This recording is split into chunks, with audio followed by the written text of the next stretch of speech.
In this video, I want to talk about one of the chapters from my most recent book, Conversations with My Inner Atheist. The book is a 25-chapter conversation that I had with that inner voice of questioning and doubt I call My Inner Atheist, or Mia for short.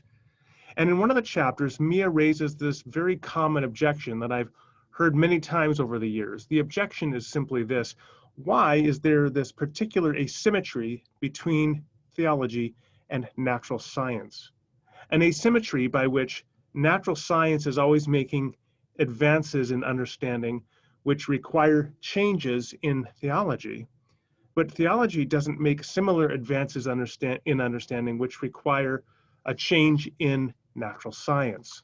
So why the asymmetry?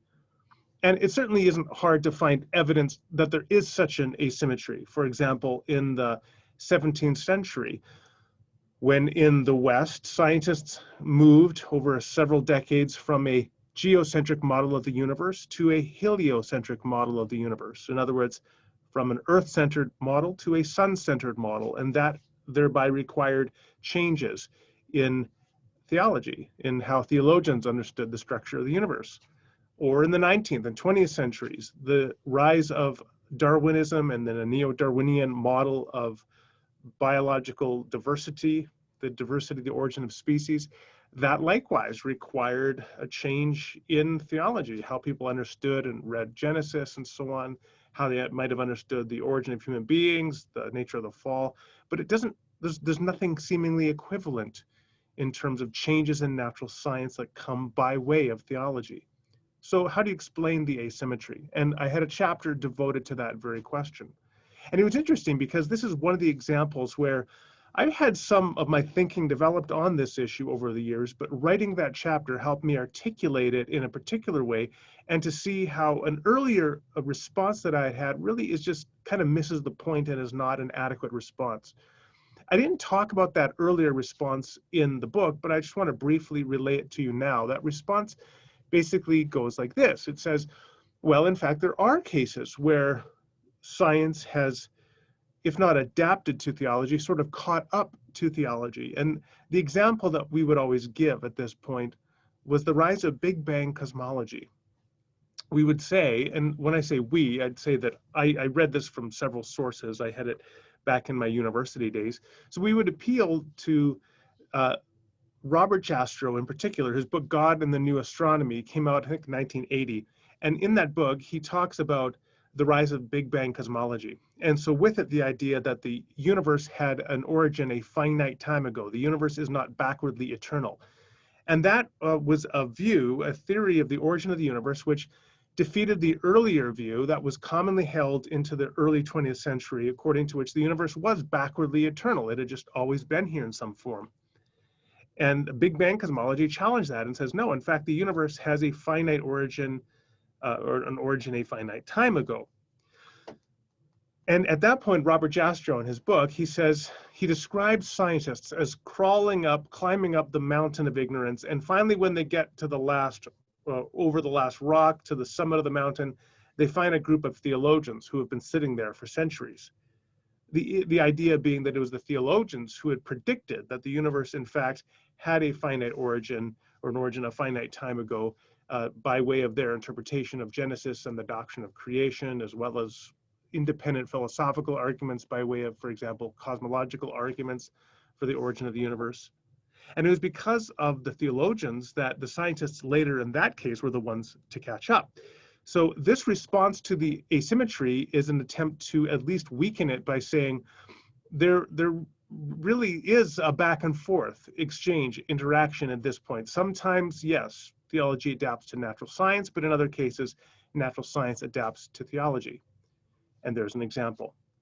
I no longer think that is actually a really helpful or informative response. And here, rather than critique that view directly, I'll simply provide a different framing of the question, or a different response to it by way of a different framing.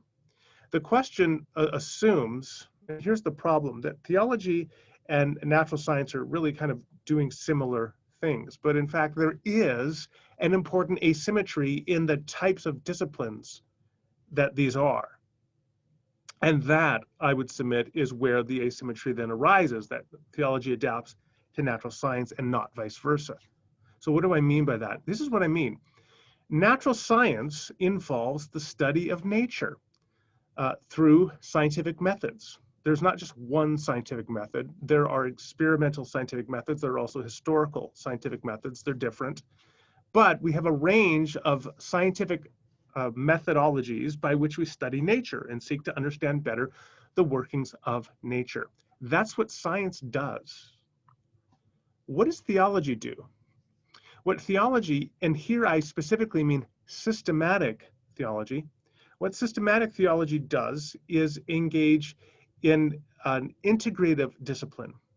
It takes understanding in terms of hermeneutics, interpretation, the doctrine of Scripture, what Scripture is saying to us, and it seeks to integrate that by way of an interaction with philosophical understanding, with experience, with the traditions of individuals and communities, and with the wider Wissenschaft of society. And by Wissenschaft, I mean the wider methodologies of knowledge discourse, including natural science.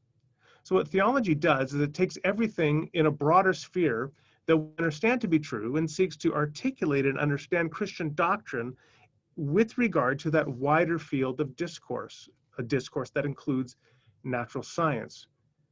And that's why there's an asymmetry, because what the theologian is trying to do is understand theology in light of the best philosophy, in light of a panoply of human experience, in light of the best natural science, in light of human experience, traditions, reason, etc. So theology adapts to natural science because it adapts to the best deliverances of knowledge from each of these different fields. That's what theologians do. And that, put simply, is why there is an asymmetry between the two fields. So it is simply mistaken to try to claim that theologians somehow anticipate scientific theories in some way, or that science has to adapt to theology. Rather, what we should recognize is that theology has a unique role of integration as it seeks to adapt to the best learning across multiple fields, including natural science.